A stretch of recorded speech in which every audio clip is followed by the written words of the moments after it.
Bienvenidos, en el siguiente video se revisará el procedimiento de la audiometría ocupacional según los protocolos del Consejo de Conservación Auditiva Ocupacional, CAOC. Se debe hacer una revisión diaria del audiómetro y ambiente para la prueba. Realizar la revisión diaria funcional del equipo audiométrico en los siguientes aspectos: fuente de poder, encendido, audibilidad de los tonos, selector de oído. Revisar que no existe estática o ruido eléctrico en la señal, revisión del botón de presentación del estímulo y el botón de respuesta del paciente, conexión correcta de los cables en los receptáculos correctos. Posteriormente comprobar el entorno de la prueba. El ruido ambiental donde se ubica el trabajador no debe superar los 40 decibelios medidos en escala A del sonómetro. La mejor práctica es realizar la prueba en una cabina audiométrica con monitoreo continuo de ruido durante la prueba. OSA permite realizar la audiometría en un ambiente común silencioso siempre y cuando se garantice que el ambiente no supera los 40 decibelios de ruido ambiental. Comprobar que el área de la prueba esté libre de distracciones visuales. El sujeto no debe ver los controles del audiómetro, limitar el tráfico de personas en el área, verificar la ventilación e iluminación adecuadas dentro de la cabina.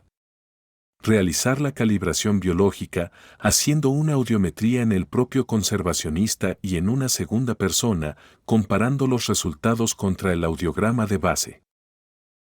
Hacer la historia clínica audiológica, historial de exposición a ruido y uso de protectores auditivos en el lugar de trabajo. Exposición a ototoxinas, enfermedades en los oídos o problemas médicos de consideración. Exposición actual o previa a ruido de armas de fuego. Exposición a ruido recreativo, ingesta de medicaciones. Historia familiar de pérdida de audición, tomar en cuenta Generic Information Non-Discrimination, GINA. El audiograma de base se debe programar con 14 horas de descanso auditivo. Por el contrario, el tamizaje auditivo ocupacional, monitoreo anual, se debe realizar sin descanso auditivo previo. Higiene y control de infecciones. Limpiar el equipo y superficies en contacto con trabajadores. Ejemplo: el botón de respuesta del paciente, auriculares, etc. Practicar el lavado de manos entre pacientes. Utilizar espéculos desechables y cobertores para las almohadillas de los auriculares. Otoscopia es la inspección visual del oído. Se realiza con un otoscopio u videotoscopio, con el objetivo de visualizar el canal auditivo y la membrana timpánica, descartar patología de oído externo o medio. Posteriormente, se procederá a la toma del umbral auditivo, que consiste en encontrar el punto donde el sujeto es capaz de escuchar al menos el 50% de las presentaciones a una misma intensidad, por lo que 5 decibelios por encima de ese nivel, el individuo será capaz de detectar el 100% de las presentaciones del estímulo. Las instrucciones para el trabajador deben ser claras, completas, audibles y estandarizadas. Deben darse después de retirar los protectores auditivos, antes de retirar las prótesis auditivas y antes de colocar los auriculares del audiómetro. Se debe ubicar al individuo sentado en un ángulo de 180 grados, de espaldas al examinador, o al menos a 90 grados de la ubicación del conservacionista auditivo que realiza la prueba. Se colocan los auriculares, el de color rojo en el oído derecho y el azul sobre el oído izquierdo.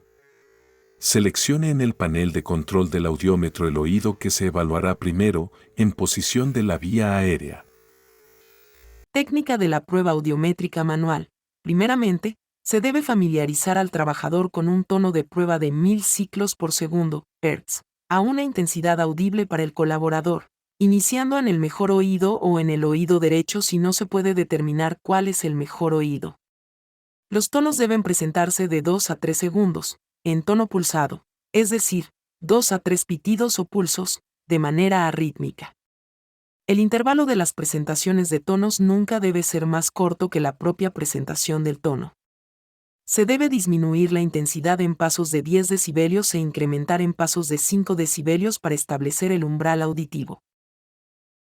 Según el procedimiento de ANSI S3.21, después de evaluar la frecuencia de 1000 Hz, evalúe las otras frecuencias en el siguiente orden: 2000, 3000, 4000, 6000 y 8000 Hz. Luego pase nuevamente a 1000 ciclos por segundo, solo en el primer oído evaluado. El umbral obtenido en 1000 Hz debe coincidir con el obtenido inicialmente en esa frecuencia dentro del rango de más o menos 5 decibelios. Posteriormente evalúe la frecuencia de 500 ciclos por segundo. Cambie de oído, comenzando en la frecuencia de 500 y continúe hasta 8000 Hz. No es necesario volver a comprobar el umbral de la frecuencia de 1000 ciclos en el segundo oído. Registre el umbral en cada frecuencia, para cada oído en formato gráfico o tabular. Aspectos para tomar en cuenta: para obtener un audiograma válido, el equipo debe tener una calibración electroacústica una vez por año y una calibración exhaustiva cada 2 años. Cuando se realiza la calibración exhaustiva, no se realiza la electroacústica. No deben hacerse correcciones caseras en caso de desviaciones de 15 decibelios o más en los umbrales habituales obtenidos en el conservacionista. Debe hacerse una calibración exhaustiva. Fuentes de error: cable de los auriculares roto o intermitente, uso de un audiómetro fuera de calibración, almohadillas de los auriculares endurecidas o agrietadas, fatiga del trabajador, ansiedad, claustrofobia, uso de drogas o intoxicación etílica, enfermedad. Se ha revisado el procedimiento para la realización de audiometrías ocupacionales en concordancia con el estándar de Occupational Safety and Health Administration, OSHA, de los Estados Unidos.